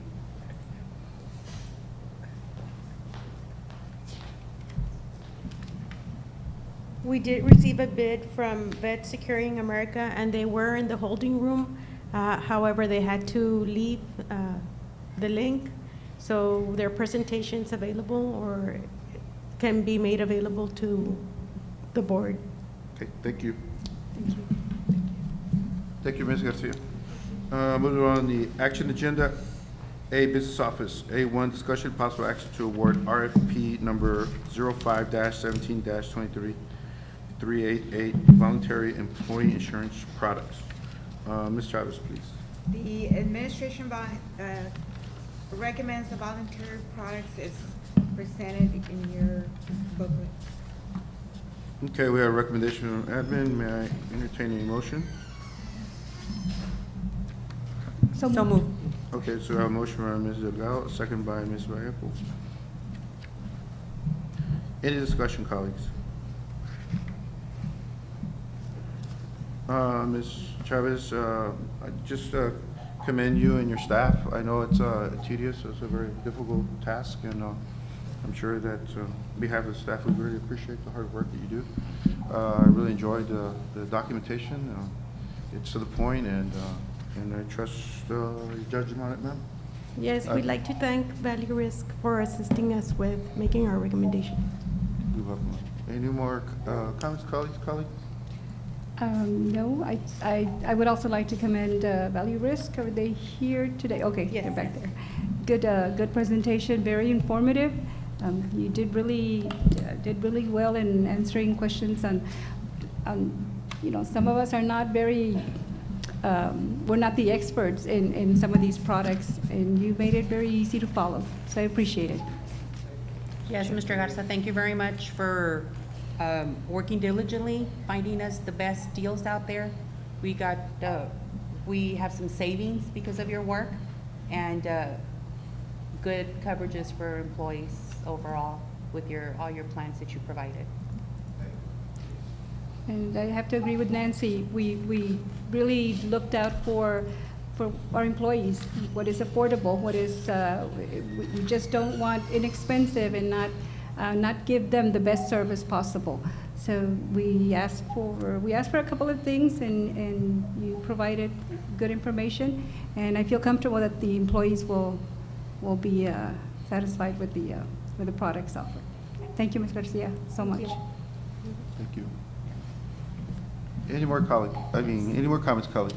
And I wanted to make a comment. Mr. Garza ended up bringing additional services available for our staff that we didn't have standalone coverages, and we'll be providing those additional services to our employees. So thank you, sir.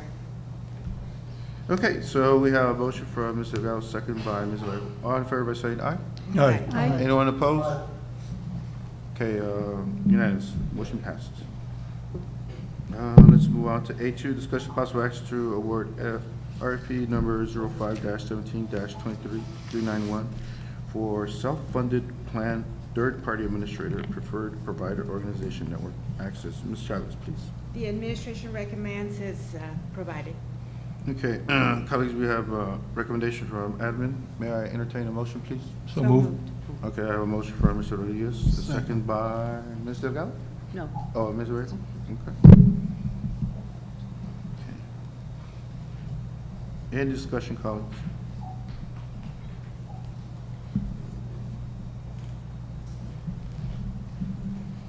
I'd just like to add, very well organized. It actually makes sense for an old math teacher like myself. So the ratings were spot on, and I trust Mrs. Chavez's recommendation. Any more comments, colleagues? Okay, so there's no more discussion. We have a motion from Mr. Rodriguez, second by Ms. Vallejo. All in favor by saying aye? Aye. Anyone opposed? Okay, motion passes unanimous. Let's go to A3, colleagues.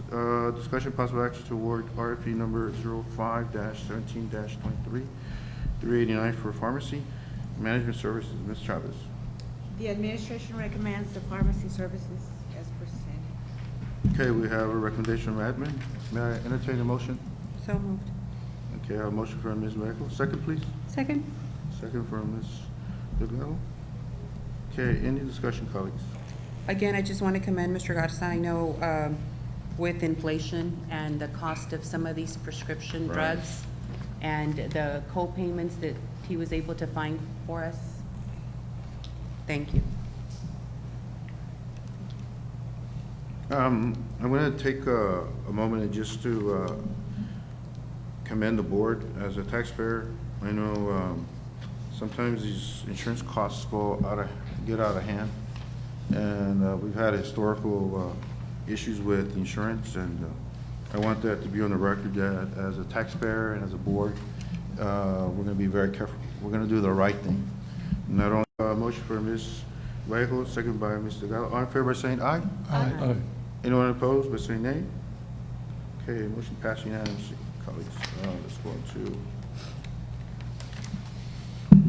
4, discussion and possible action to approve to solicit requests for proposals for fencing projects at various campuses. Ms. Chavez. The administration recommends as presented. Okay, we have a recommendation from admin. May I entertain a motion? So moved. Okay, we have a motion from, Ms. Vallejo. sorry, kids, I'm under the weather. And may I have a second? Second. Second from Mr. Rodriguez. Okay, any discussion? Just thank you, Mr. Herrera, for that presentation and ensuring the safety of our district, and looking forward to the completion of this project. Absolutely. Thank you very much, Mr. Herrera, and and the staff as well. Yes. Any more comments? Okay, so we have a motion from Ms. Vallejo, second by Mr. Rodriguez. All in favor by saying aye? Aye. Anyone opposed by saying nay? Okay, motion passes unanimously. 5, discussion possible action to approve the purchase of transportation technology equipment crosswalk, K-12 GPS and student tracking. Ms. Chavez, please. The administration recommends the equipment as requested by transportation. Okay, we have a recommendation from admin. May I entertain a motion? So moved. Okay, we have a motion from Mr. Rodriguez. Second, please. Second. Second from Mr. Martinez. Any discussion? No, just like to commend Mr. Vallejo. I think this is an ideal software, and this app that we're going to be bringing onto the district. I know a lot of the times we have the staff overwhelmed with parents calling, wanting to know where their child is at, and making this software and this app available for parents to where they know exactly where their child is at. I think it's ideal. I concur, Ms. Vallejo. Thank you very much. Any more comments? Any colleagues? I as well concur with both Ms. Vallejo.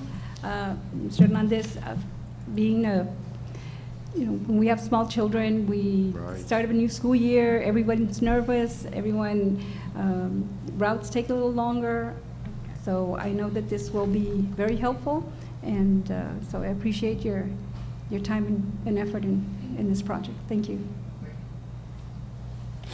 Any more comments, colleagues? Okay, there's no more comments. We have a motion from Mr. Rodriguez, second by Mr. Martinez. All in favor saying aye? Aye. Anyone opposed by saying nay? Okay, motion passed unanimous. Let's go to B, facilities. B1, discussion possible action on acceptance of final completion of construction project CSP number 22-09-07. 1A, Robert Kushner Incorporated, Mercedes Early College Academy Certificate of Substantial Completion. Ms. Chavez. The administration recommends the approval as presented. Okay, we have a recommendation from admin. I need a motion, colleagues. So moved. So moved. Okay, we have a motion from Mr. Rodriguez. Second. Second by Mr. Garcia. Okay, let's open up for discussion. On this one, Mr. Herrera, just for clarification, it says substantial completion. Are we still pending what we were pending on the previous board meeting as far as those certain areas with the lighting, or has that been completed? No, we are still pending the assessment. However, there is no leaks. As of that conversation, we've been monitoring with the custodians and of course ourselves to see it. We at this point are probably anticipating that it's more of from the AC, and not from the plumbing piece that leads out to the gutters. But we're still going to move forward and test it to verify. Even though this is a certificate of substantial completion, we still have the completion of the skylights. That's So what I was we're referring to, the still skylight. pending that, and that's supposed to come in the month of July, Okay, which is a couple of days. okay. We'll update the board and of course, Ms. Chavez, if there's any changes. However, we don't anticipate any delays at this point. Okay. And as far as what we had discussed in our meeting on those leaks, have you found a company that's going to do that pressurized check? We're leaving it in the hands of the engineering firm to ensure that that project on their end. But as and far as so- to the plumber To the plumber. that we had discussed? I have followed and I'm pending as far as the date. Before we move forward, I want to request on how much so they haven't responded with the cost yet. Up with Robert Kishner and see what the update is on. Not their responsibility, that was the district's responsibility?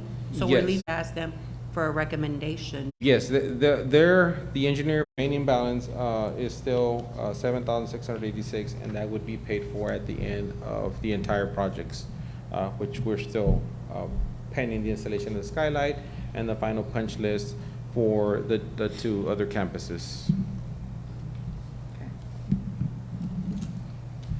Any more questions? Okay, we have no discussion. Let's move on with the motion from Ms. Vallejo and a second by Mr. Martinez. All in favor by saying aye? Aye. Anyone opposed by saying nay? Okay, motion passes. B3, discussion possible action to approve payment to Robert Krishner, AMB 22-111000614 for the roofing consulting services at MISD Administration Building. Ms. Chavez? The administration recommends the payment is presented. Okay, so we have a recognition from admin. I need a motion. So Okay, moved. motion for Mr. Rodriguez, a second, please. Second for Mr. Garcia. We are open for discussion, colleagues.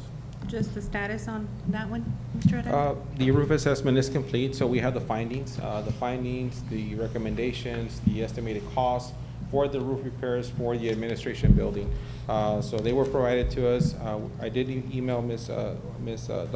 Chavez with the update, and so it's in her possession for review by the board upon request. And so if, I do have it available, but if you want to review it in a separate, different time to go over the findings, and there, of course, the recommendations from Robert Kishner.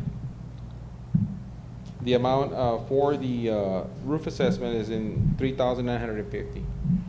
That is the payment amount for the roof assessment for the administration building. Okay, any more discussion, colleagues? Okay, there's no more discussion. We have a motion for Mr. Rodriguez, second by Mr. Garcia. All in favor by saying aye? Aye. Aye. Anyone opposed by saying nay? Okay, motion passed unanimous. Thank you, Mr. Rodriguez. Thank you. Thank you, sir. Okay, C, governance, C1, discussion possible action to award RFQ number 060823-392 for legal services. I guess this is our ballgame, so, motion? So, so moved? No, we have to pick one. Well, To you discuss? can make a motion, you can table it, or you. Mr. President, You don't have to even move, you don't have to make a motion at all. Como usted quiera. Well, Mr. President, I'd make a motion to table this item to Okay. allow us time to discuss, for more discussion and consideration Okay. with board members. Okay, so we have a motion from Ms. Delgado, fair I'll enough. second. Thank you. We have a second from Mr. Rodriguez. Mhm. Okay, if there's any discussion, you're more than happy to discuss it, have a comment. If there's no discussion, well, we'll move along with a motion from Ms. Delgado, second by Mr. Rodriguez. All in favor by saying aye?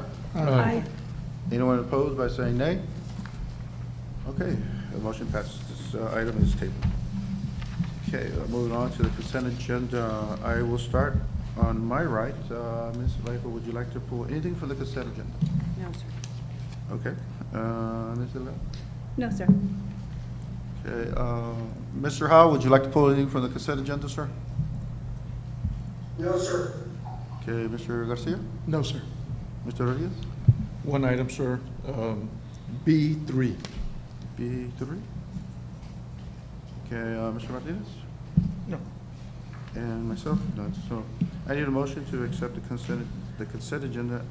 It's So- all entirety except B3. So moved. Okay, I have a motion from Ms. Vallejo. Second? Second. I got a second from Mr. Martinez. Any discussion? Okay, if there's no more discussion, we have a motion from Ms. Vallejo, second by Mr. Martinez. All in favor by saying aye? Aye. Aye. Anyone opposed by saying nay? Okay, motion passes. Let's go to B3. B3 governance, 3 discussion, possible action to approve the regular board meeting calendar for 2023-2024 school year. Mr. Rodriguez? Just a minor point, Mr. President. If we look at the regular board meeting calendar, there are 2 next months, and the January meeting. Okay, I'm all right. It says there, move to the 3rd Tuesday. I believe it's the 4th Tuesday. Like I said, nothing major. I believe it's the 4th Tuesday. But the main question I have is for the October meeting. Okay. October 17th, that is the day after a weather day. Does that give administration enough time to put everything together? If we're okay, then I'm okay. Okay, all right, We're okay? Yes. okay. We could always adjust the date on it, correct? Correct.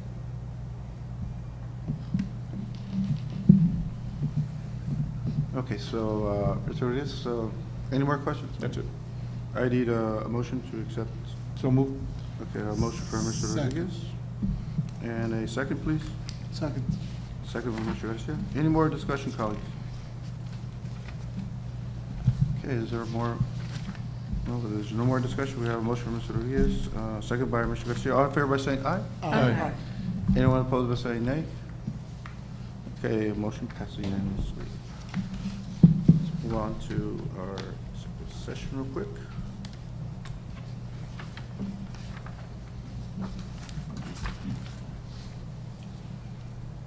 Executive session A, personnel pursuant to section 551.074 of the Texas Government Code and attorney consultation pursuant to section 551.071 of the Texas Government Code, deliberations regarding security devices or security audits pursuant to section 551.076, school children, school district employees, disciplinary matter or complaint pursuant to section 551.081, personally identifiable information about a public school student pursuant to section 551.0821, A1, resignation, termination, appointments, evaluation, reassignments, duties and discipline of paraprofessional, non-contract employees, teacher substitutes for maintenance, transportation, and cafeteria departments. B, discussion of district-wide intruder detection audit report findings. C, student discipline. D, discussion, private consultation with attorney regarding pending or contemplated litigation, settlement matters, and/or matters where the professional duty under state board requires private consultation with school attorney.